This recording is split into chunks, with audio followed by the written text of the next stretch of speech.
Call of Duty can get pretty ridiculous. The crazy explosions, the kill streaks, it can be easy to forget that a lot of maps throughout COD history are actually based on real-world locations. In fact, some of them are very true to their inspirations.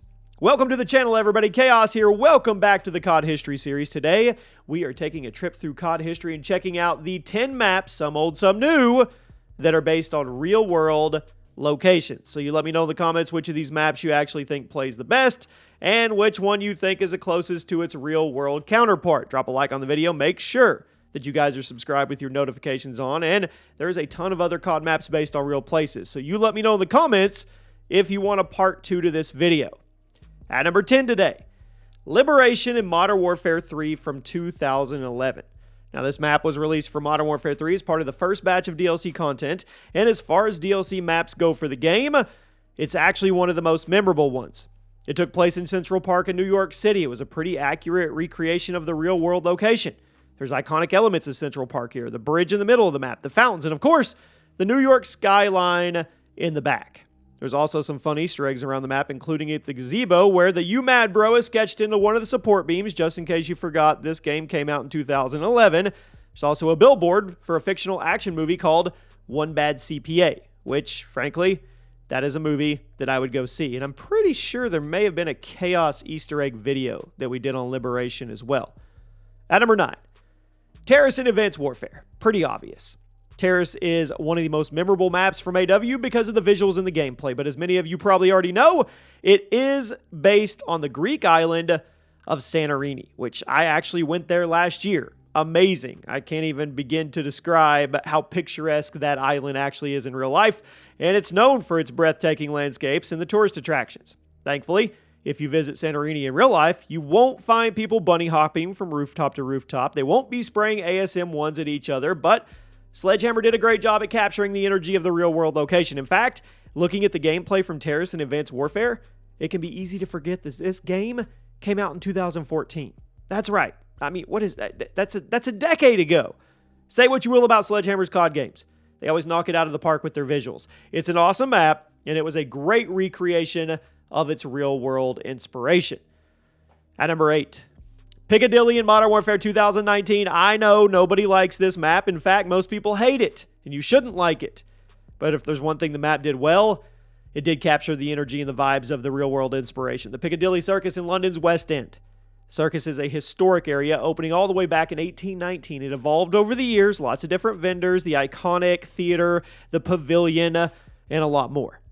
Infinity Ward put a ton of work into recreating Piccadilly Circus in their map, and while their efforts obviously paid off in making an accurate translation of the location, didn't actually play well into Call of Duty as a multiplayer experience. Many in the COD community thought this is the worst map in the entire game, and one of the Infinity Ward developers even famously backed out of a lobby during a live stream so they wouldn't have to play it. That's bad. Now, there may have been a lot of disagreement between devs and the community in the world of Call of Duty, but hey, we can all agree, at least on the fact that Piccadilly in Modern Warfare, it wasn't good, but it looked amazing. At number 7 today, Raid in Black Ops 2. This is actually pretty funny. Most of the real-world locations used for Call of Duty are these big public areas or landmarks. But Raid, it's actually based on a specific house in the Hollywood Hills, leading many to fan theories that this was actually the personal home of one of the developers or maybe one of the Activision executives who helped produce the game. Now, to have a house in the Hollywood Hills like this, developers, they can pay some pretty good money. I could see an Activision suit living here, though. The in-game description of Raid simply says it's a mansion in the Hollywood Hills, but after some internet detective work, the influence for the map was narrowed down to 7269 Outpost Cove Drive in Los Angeles, which is a half-acre estate built in 1961. 10-car motor court, private gated driveway, massive patio, huge pool, many structures and architecture designs that you would instantly recognize from the Black Ops 2 map. And just in case you were wondering, the house is not currently for sale, but it did last sell in 2021 for $3.4 million. So no, you can't have it, but if you ever did, if it ever came up again, you wanted to buy a Call of Duty house, this is the closest you would get. At number 6, Grind in Black Ops 2, another Black Ops 2 map based on a Southern California location. Grind is one of the best Treyarch maps in COD history. It takes place as a futuristic skate park, but the design team, they took heavy influence from the real-world Venice Beach skate park in Venice, California, which is right next door to Los Angeles. Obviously, the two skate parks don't look identical, and Treyarch had to design it a lot from scratch in order to make it work a bit better for gameplay, but the aesthetics of the map lifted right from Venice Beach, and some of the outdoor sections of the map are almost perfectly recreated from the real-world skate park. So, if you skate, you could go take a trip to the Venice Beach skate park and see how many similarities you can find between Grind and it. It's probably a lot. Like I said, it's not perfect because Treyarch had to take some artistic liberties for the sake of gameplay and making it fit the futuristic setting of Black Ops 2, but looking at Grind next to pictures and videos, it's very clear. Now we crack into the top 5. Gustav Cannon in COD World War II. I've gone back and forth on Gustav Cannon over the years because on one hand, I absolutely see why so many people in the COD community hated it, and I thought it was the worst map in the game. But on the other side, I can also see why there was a small percentage of the community that actually really liked playing this map because of how fun it could be to snipe from the middle of the map and go on long sniper sprees. But in case you didn't know, this map was actually based on the real-world Gustav, which was a railway gun built in the late 1930s and deployed during World War II by the German army. It was designed to be a more targeted form of artillery cannon and weighed almost 1,500 tons when fully assembled. The shells it fired weighed almost 8 tons apiece, and they could be blasted roughly 29 miles. It made it the largest caliber rifled weapon ever used in combat, and also the heaviest piece of mobile artillery ever constructed. So you may have hated playing on Gustav Cannon, but it's actually a pretty cool recreation of a real-life machine that was used in World War II. Could you imagine just the pushback when they would fire that cannon? At number 4, Nakatomi Plaza in Warzone.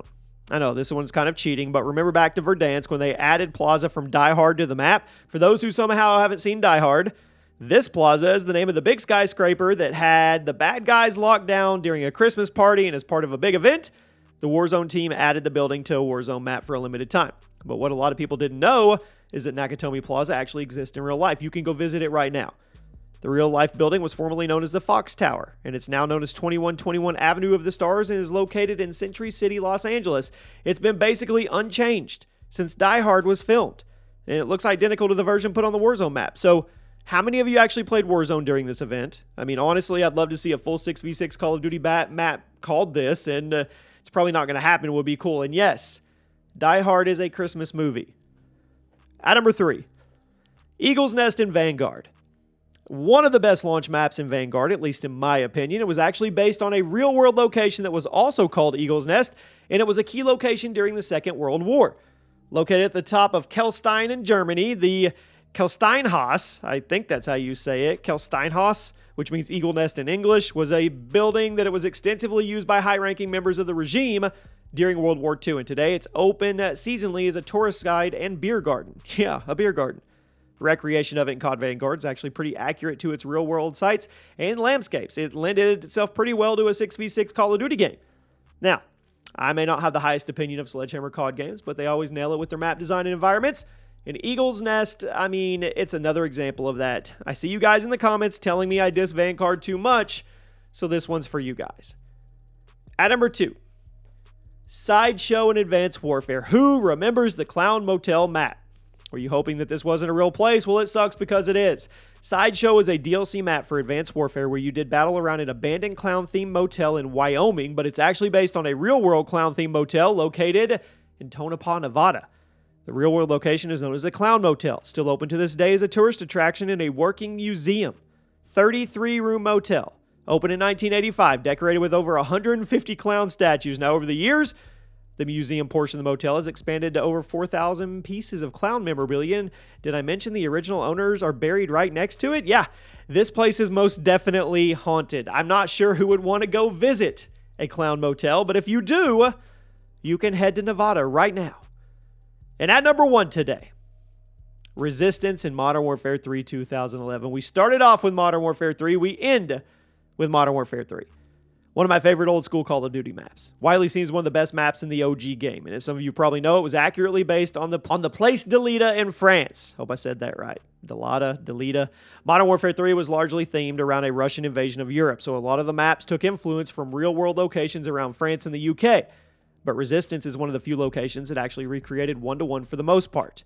It's a tourist attraction. If you look at pictures and videos and compare it to Resistance, you will immediately notice some parts of it that are basically just copy-pasted.